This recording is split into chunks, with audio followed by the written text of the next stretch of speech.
tarde. Obrigado pela oportunidade. Bom, bem sacanagem falar depois do professor, até porque eu vou fazer uma análise mais reducionista, né? Vamos falar mais da questão do plantio, técnicas mais voltadas à agronomia. E vamos lá então.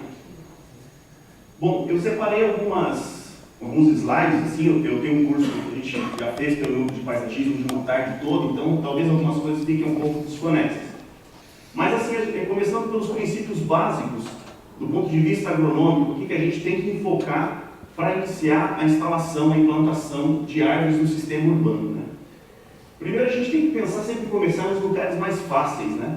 Não tentar fazer coisas muito mirabolantes, lugares onde eu tenho que demandar uma energia muito grande para quebrar calçadas, mudar muito a população. A gente começa por onde é mais fácil, praças, áreas abertas, e criar lugares de plantio maiores. Nós plantamos árvores em lugares muito confinados, muito restritos, seja para raízes, calçadas, etc. Então nós temos que buscar espaços maiores e vou mostrar mais à frente algumas soluções. O princípio 3 talvez seja o mais importante e determinante na nossa arborização aqui, que é a questão da utilização do solo natural. Nós trabalhamos muitas vezes com a implantação beira-mar norte e beira-mar do estreito, que eu frequento muito, nós trabalhamos em lugares de aterro, nós não temos mais o solo natural. Com isso eu quero dizer que nós estamos trabalhando com um solo muito adensado, muito diferente das condições naturais dele. Um solo natural, a gente pelo menos trabalha com 3 frações, né? A fração química, a fração mineral dele, representa quase 50% de um solo. Mas 1/4 desse solo, 25%, é representado pela fração água. E a última pela fração gasosa, onde tem os poros e microporos. Com o solo natural, eu tenho desenvolvimento de vegetação, de arborização muito mais facilitado. Princípio 4, melhorar as condições do solo, principalmente eliminando e reduzindo compactação, tem a ver com o tópico anterior. Respeite a base da árvore, esse aqui é o tópico principal do manejo. A gente vê as nossas árvores urbanas machucadas constantemente pelas roçadeiras costais, pelo fio de nylon, e isso às vezes vai gerando um processo de morte lenta e perda de vitalidade das nossas árvores. 6. Criar espaços para o desenvolvimento das raízes também é um outro fator importante. Fazer escolhas adequadas das espécies. Então a gente classifica as árvores em pequena, média e grande, nós temos listas prontas, isso aí na literatura a gente acha. Mas adequar isso às nossas condições, nem sempre a gente na hora H tem disponível no viveiro tais espécies, está mais barata tal espécie. Há um produtor que quer desovar 200 mudas X, e a gente acaba entrando nessa e não se lembra muito dessa árvore daqui 10, 15, 20 anos, o que ela vai virar. A questão dos orçamentos apropriados para plantio e adequação de solos, né? A gente sempre brinca que muitas vezes a gente quer gastar R$10 com uma árvore e R$1 com adubação e plantio, poda, etc. Porque mão de obra também é caro. Esse é um erro, é um equívoco. Não adianta colocar uma árvore exuberante num berço de plantio, numa covinha limitada, com adubação química, com NPK. Não se faz plantio de árvores urbanas com adubação química, ou só com adubação química, por exemplo. A questão do desenvolver especificações detalhadas para a conservação no ambiente urbano. É um ambiente muito diferente do original das árvores. O ciclo de vida delas, no nosso ambiente de ruas, praças, etc., é muito mais reduzido. Então nós temos que ter um programa, o que eu vou fazer com essas árvores anualmente, bianualmente, questão de alguns tipos de poda, tratamentos fitoquímicos, muitas vezes, e planejar os serviços de manutenção, que também tem a ver com essa questão. Bom, as regras básicas para o plantio de árvores urbanas, a gente encontra muitas vezes na literatura a questão do berço ou cova de plantio. Deixa eu tentar chamar mais de berço, porque cova parece uma coisa mais de morto, né? Então, os berços de plantio vão de 50 por 50 por 50 a 1 por 1 por 1. A gente nós tentamos trabalhar no máximo com um berço de pelo menos de 60 por 60 por 60 para árvores num padrão urbano de 2 metros, 2,5 metros. São árvores muito altas para você reduzir demais a questão do desenvolvimento das raízes. A gente procura trabalhar com adubação orgânica de 25% a 50% do volume total do berço. Então você vê que aqui já tem um impacto financeiro importante. né? Se um berço padrão lá de 60 por 60, eu tenho 216 litros, né? Descontando ali o volume do torrão que vai ser colocado, que geralmente, às vezes é um torrão de 20 a 30 litros, né? Tem balde padrão, você vê que vai sobrar ali 100 e poucos litros para eu preencher. Parte disso vai ser o próprio solo superficial que eu retirei para a confecção desse berço, um pouco a questão da matéria orgânica e algumas correções necessárias. Eu tento usar com elementos mais baratos e que não são químicos feitos à base do petróleo, né? Então a gente poderia aproveitar cinza vegetal, poderíamos aproveitar farinhas de ossos e utilização de calcário, adubação através de fosfato natural. Quando eu sou obrigado a reduzir muito a adubação orgânica, mas deixando claro que eu não posso eliminar completamente para fazer o plantio, utilizo alguma coisa ali de NPK, do 4,14,8 e essas formulações com menos nitrogênio, que depois me ocasionarão menos doenças de folhas, principalmente.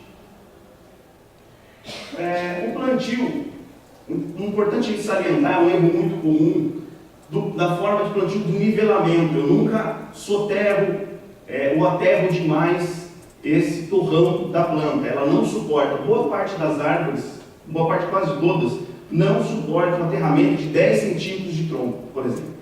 Existe um processo de morte gradual e lenta. As palmeiras aguentam um pouco mais, mas também vão perdendo vitalidade com o decorrer do tempo. O tutoramento, né, que se faz necessário, ainda mais aqui uma região de ventos e etc., você vai ter um balanço muito grande que vai atrapalhar o enraizamento dessa árvore. A manutenção de uma área permeável no entorno da árvore, daí seja por canteiro ou piso drenante. Vou falar mais dessa questão do piso drenante, principalmente para as nossas ruas, que existem calçadas muito estreitas. Nós não temos como fazer um piso, muitas vezes colocação de canteiros, de flores e etc. Bom, irrigação pós-plantio, as primeiras semanas é determinante. Se bem que nós estamos no ano de chuva, mas mesmo assim. Bom, o elementar então, como foi abordado, uma planta pelo menos de 2 metros, 2,5 metros. Para calçados a gente trabalha com 1,80 m de fuste tronco único, né? Sem galhos para que não atrapalhe a mobilidade. Se diz bastante para a gente formar a árvore, daí entra uma questão da manipulação excessiva através de podas e etc., mas pelo menos 3, 4 pernadas, para depois ela começar a ramificar e formar uma copa, um dossel, né? Pode passar. Daí entra a questão dos tutores, né, o plantio. Os tutores a gente costuma trabalhar um pouco abaixo do fuste, então um tutor que chega até o fundo do berço de plantio e que fique a 1,70 m da altura total. A gente costuma amarrar diversos materiais, fitilho, cordas, etc., mas o que dá um resultado melhor é essa câmara de pneu, a borracha, porque ela trabalha, dura mais tempo e acaba não machucando a planta. Aqui só uma foto ilustrativa ali na frente do titri, de como a floresta está conduzindo, está dentro do padrão, né? E depois só houve algumas mudanças, né? Foram adicionadas algumas travescantes, acho que ali no rodapé das árvores, etc., que eu quero depois falar mais sobre isso.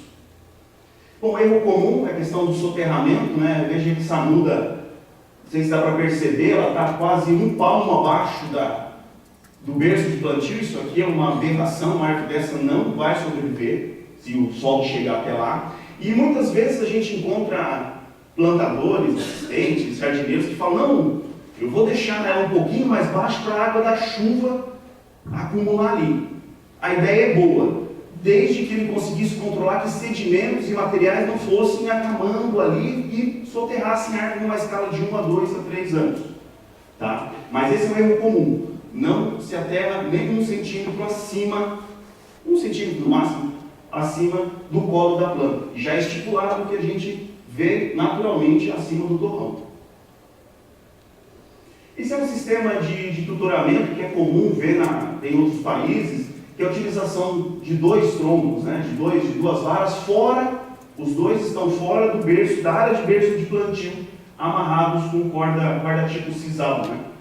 É interessante, para nós aqui eu não sei se haveria uma durabilidade, um palanquinho de concreto dessas escolas de construção civil, que seriam as usadas, que nós poderíamos usar, não duram acho que 3 anos, 4 anos enterrados, porque nós temos temperaturas mais altas, nós temos solo muito encharcado, então a atividade biológica acho que comeria esses palanques em 3 anos. Mas também é o tempo necessário para um tutor funcionar, né? Eu abandonei o uso de tutores de bambu, apesar de ser barato, mas a rotatividade do uso do bambu é muito grande. Você, no ciclo de 2 anos, às vezes é obrigado a trocar 3, 4 vezes de bambu.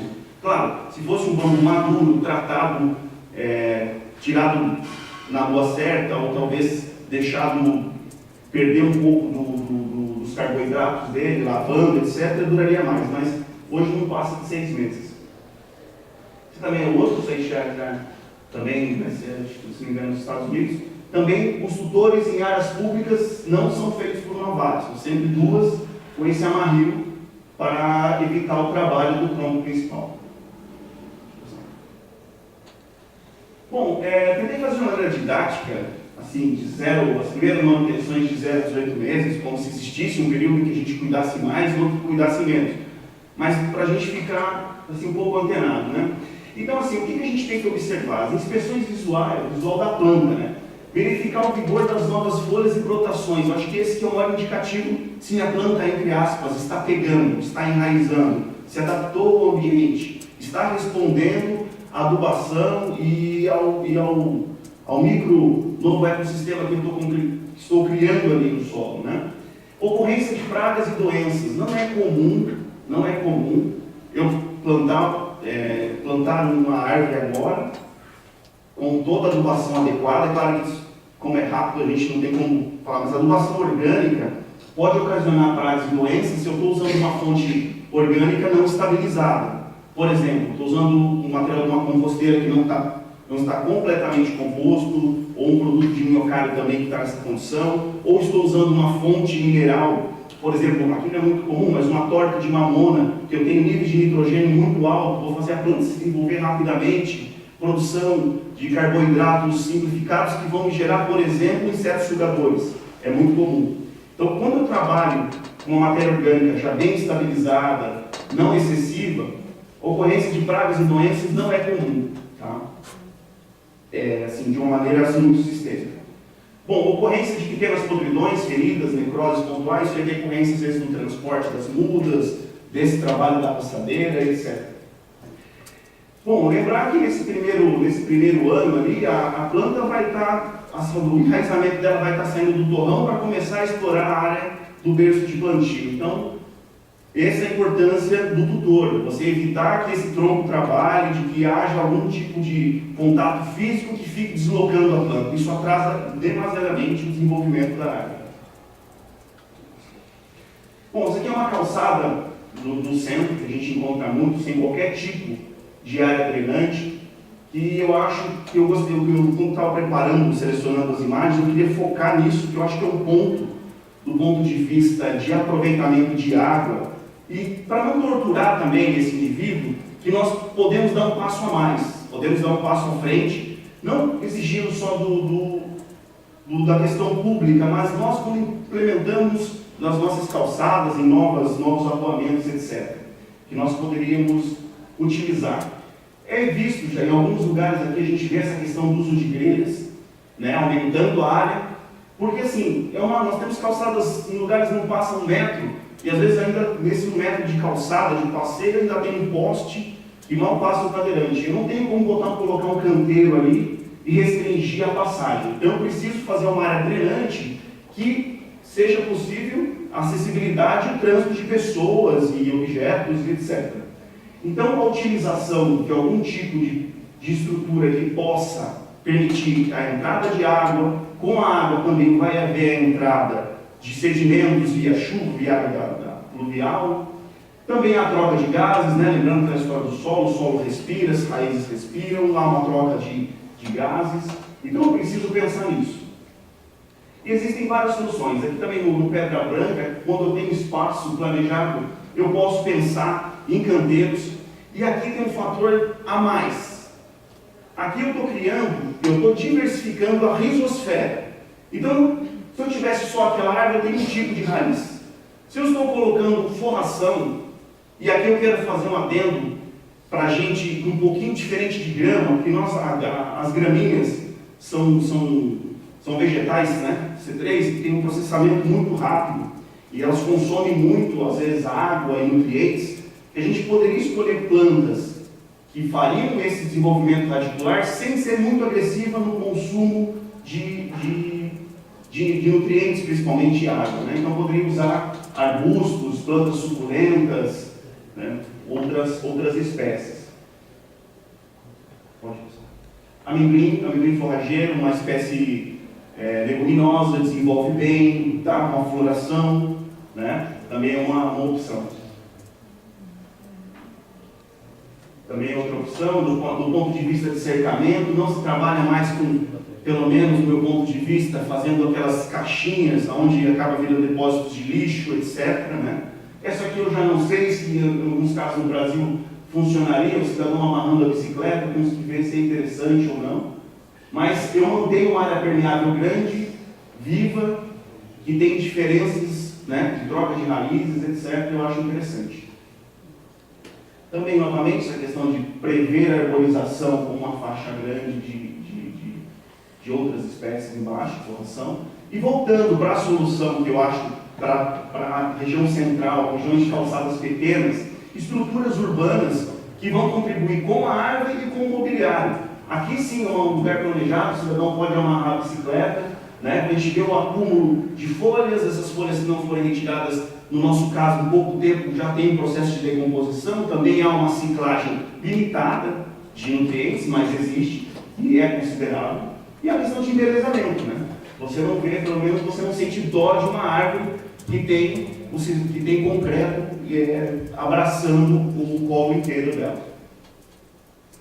Outra solução, mas aí já é de concreto também, mais perfurado, uma região um pouquinho mais rebaixado, coincide com a faixa ali de pedestre também um pedaço.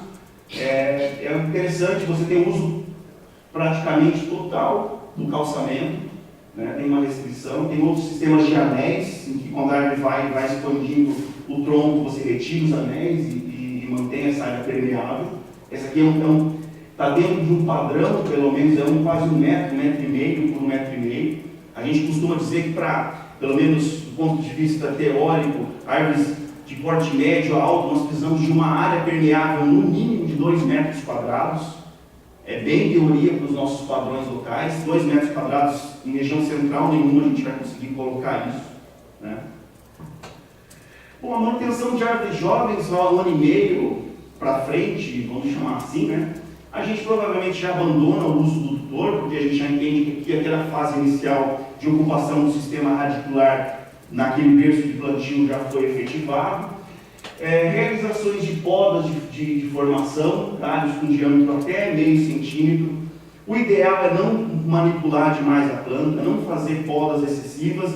E daí eu vou puxar um pouquinho do conhecimento da vovó que falava, mas aí para o ano, né? Eduque o jovem para não ter que punir o adulto. Quando a gente foca, quando eu tenho que ficar fazendo podas em árvores adultas, muitas vezes são mais mutilações do que podas. Galhos com mais de 5 centímetros de diâmetro, até 10, ainda tem uma recuperação satisfatória. Com mais de 10, são pelo menos 4 anos para a árvore conseguir fechar toda aquela ferida de um galho com mais de 10 centímetros de diâmetro. Então, você imagina, são 4 anos com lenho exposto, entrada de micro-organismos decompositores, podridões, etc. Início das adubações fora da área do coroamento, isso para áreas abertas, áreas verdes, onde eu posso fazer a projeção da copa. Então eu tenho um indivíduo, uma copa, eu faço a projeção dessa copa, e nessa área externa nós fazemos a adubação pontual. Tem uma foto para ilustrar ali, para ficar mais fácil de entender. Então, utilização, quando início, nessa fase, a árvore ficou aquele primeiro ano, se ela já não veio do viveiro pronta, eu não planto ela e saio podando. Prefiro deixar um período, 1 ano e pouco, para ela se estabelecer, e depois disso, para corrigir algum galho, alguma coisa fora de um padrão estético humano, né, porque ela está num ambiente alterado, eu utilizo um equipamento afiado para evitar lascas, é um corte único e sempre rente ao tronco. Nunca deixo toquinho, tocão, etc. Então é um corte único. Tá? Como são galhos finos, geralmente essa cicatrização é rápida. Tá? Mas posso pincelar com algum produto ali não químico, eu gosto de usar uma pastinha com cinza de madeira, não cinza de churrasqueira, né, tem sal, mas às vezes faço algum tipo de fogo em casa, converso com alguém de uma padaria, que então utiliza madeira para sabão, que está cada vez mais difícil, pizzaria, etc. Faço uma pastinha, ela tem alcalinidade alta, consegue bloquear ali a ação de bactérias e alguns fungos, ou a pasta bordaleza, né? Isso por uma escala já maior, eu tenho várias árvores para fazer um tipo de proteção. Pasta bordaleza é cobre e cal, não é considerado um produto muito tóxico, né? É aceito na agricultura orgânica e por aí vai. Essa é a adubação de projeção de copa, né? Eu sou aqui que é um pomar que fiz um processo de adubação. A gente faz a projeção da copa e tenta manter aquela área do coroamento ainda, por causa da grama esmeralda, nesse caso, que é uma grama bastante agressiva, competidora, e que também, se eu deixasse essa grama chegar ali, o meu amigo jardineiro, para fazer o serviço dele, provavelmente chegaria com a roçadeira costal até ali perto, com aquele fio que está fora do padrão, que geralmente se diz que um fio não toca no outro na roçadeira costal, mas a gente vê às vezes o cidadão usando 2 fios de meio metro cada um. Ele não tem controle do equipamento que está usando, então ele vai lascar a árvore. Então, quando eu tenho uma área ali que eu não tenho vegetação, pelo menos eu tenho certeza que a roçadeira não vai chegar ali. Esse é um fator. E começo a fazer 1 ou 2 adubações anuais no entorno dessa copa. Tá? Daí eu utilizo um volume, só para ilustrar mais ou menos, um furo desse de cavadeira manual, com 15 centímetros de furo, mais ou menos o diâmetro cabe em cada furo em torno de 5 litros. Então, se eu fizer 5 furos vezes 5, 25 litros de adubação orgânica naquele entorno, é o suficiente para essa árvore. No caso, como é uma frutífera ou uma jabuticabeira, que está fora do ambiente ideal, né? Está pleno sol, está no topo do morro, então eu faço umas adubações orgânicas mais periódicas. Mas para árvores de arborização não é comum eu demandar tanto uma adubação anual. Pode passar. Manutenção dessas árvores jovens, então, depois que já engrenou. Manter essa permeabilidade da área do coroamento, né, com uma cobertura morta. Se eu posso ter uma área que eu não tenho interesse em manter plantas e não tenho como colocar alguma grelha, etc. Se eu puder manter 3 centímetros de um material picado orgânico, não totalmente verde, não muito carbono, muito duro, por exemplo, um pó de serra, que vai fazer um sequestro de nitrogênio, é interessante, porque eu não permito espécies invasoras e consigo manter uma área bastante permeável. Retirada de galhos mortos, tecidos, isso é básico também, não deixo troncos, pedaços de galhos se decompondo numa árvore, isso não é um sinal interessante para ela. Remoção de galhos alheios à arquitetura da planta, então às vezes existem galhos por algum motivo, ferimentos, saem galhos da base da árvore, isso não é interessante, preciso controlar. Muitas vezes a gente trabalha com espécies que não são propriamente árvores, né? Você pega o resedar. Resedar a gente trabalha como se fosse uma arvoreta, mas aqui é um arbusto. Você vai passar a vida inteira tendo que domar ele, ou seja, fazendo podas, assim, fazendo podas de base. Tá? Controle fitossanitário, aplicação de caudas protetoras, também há sempre uma coisa mais leve, cinza, cobre, enxofre. Adubação anual, preenchimento de cavidades, né, para a questão de estética. Algumas árvores mais velhas, pode passar, acho que vai vir agora a figueira do centro, acho que a Floranta fazendo esse trabalho. Tem alguns manuais florestais que dividem essa questão de que não existe muita eficiência em tapar buracos, assim, árvores, ferimentos. Eu já sou da linha de que vale a pena fazer os fechamentos. Eu acho que muitas vezes existem furos que empoçam muita água, que acabam não apodrecendo a árvore. Nesse caso aqui, eu consegui tocar, né, que a figueira é bem acessível ali, parece um material à base de cimento, resina, né? Eu tento trabalhar muitas vezes com resinas, etc., com misturas, mas está perfeito. Eu acho que esteticamente, no meu ponto de vista, ficou legal e fechou um lugar de entrada de decompositores. Aí também é outro, a figueira tem bastante manejo, né? Foi. Então, rapidinho, pode passar. Questão do poda de corte de árvores, a gente nunca faz essas cortes de galhos mais longos com um corte só, porque lascar um tronco, tirar a parte de viver a pior das situações. Então eu faço um manejo de 3 etapas, faço um primeiro corte na base, né, na parte de baixo, a 30 centímetros do tronco, cortando 1/3. Depois faço o segundo, um pouco mais fora, para esse galho forçar cortar, ele quebra ali e a casca morre naquele primeiro corte, e depois faço o terceiro sem nenhum problema, uma rente ao tronco para não haver lascamentos e nem deixar ali qualquer tipo de toco.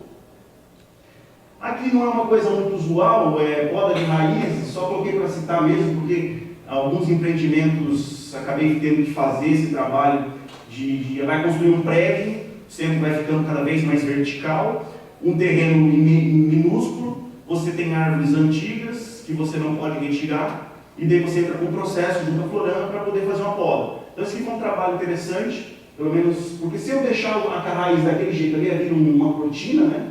Uma cortina de concreto. Se você deixar essa raiz dessa maneira dilacerada, com uma área imensa de superfície para apodrecer, é péssimo, né? Então, pelo menos cortar, na obra, aquilo não é sangue, né? Mas aproveitou-se uma tinta óleo ali só para dar uma impermeabilizada nessa região cortada, para estancar.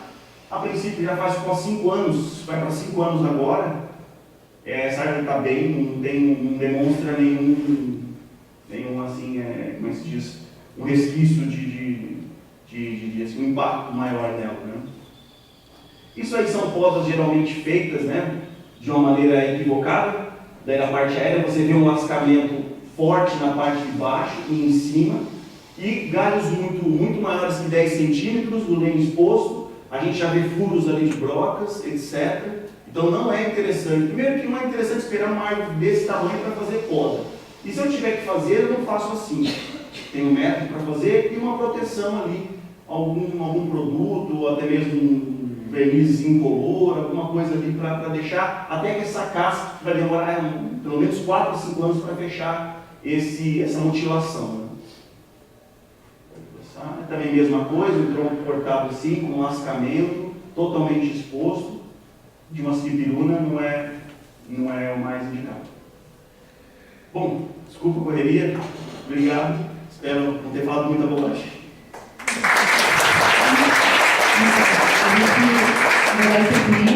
Vamos chamar então a Carolina Amorim, que é engenheira agrônoma, mestre em produção vegetal e atualmente chefe do Departamento de Praça e Arborização Pública da Florama. Então, imediatamente Carol vai fazer a sua apresentação e logo em seguida então nós vamos iniciar o debate, né? Então quem tiver questionamentos assim que a Carol terminar, a gente já passa para as perguntas.